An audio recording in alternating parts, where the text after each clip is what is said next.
சட்டவிரோதமாக அமைக்கப்பட்ட வழிபாட்டு தலங்கள் தொடர்பாக மத்திய அரசு எடுத்துள்ள முடிவை மாநில அரசுகள் கட்டாயம் பின்பற்ற வேண்டும் என்று பிரதமர் டதஸ்ரீ அன்வார் இப்ராஹிம் வலியுறுத்தியுள்ளார்.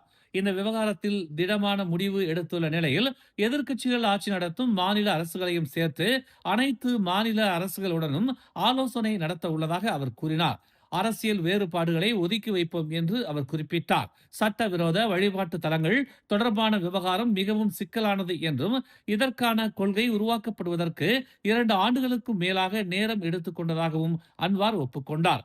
சமரசத்திற்கு பலன்களும் வலிமையும் உண்டு. ஆனால் அந்த சமரசம் நாட்டின் அடித்தளங்களையும் வலிமையையும் பாதிக்கும் வகையில் இருக்கக்கூடாது என்று அன்வார் தெரிவித்தார்.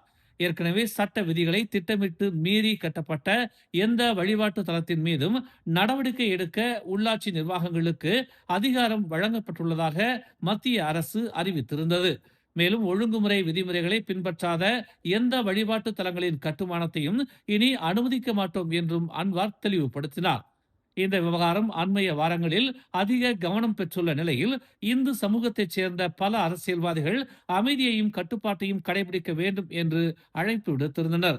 சட்டவிரோத கோயில்களுக்கு எதிராக கடந்த சனிக்கிழமை நடத்த திட்டமிட்ட பேரணி போலீஸ் உத்தரவுகளை மீறி போராட்டம் நடத்த முயன்ற சிலர் கைது செய்யப்பட்டதை தொடர்ந்து கைவிடப்பட்டது.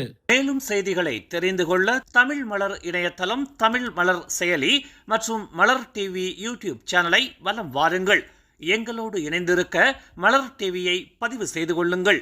உறவுகள் மகிழ்ந்திட விருப்பம் மற்றும் பகிர்வு சேவையை சொடுக்கிடுங்கள்.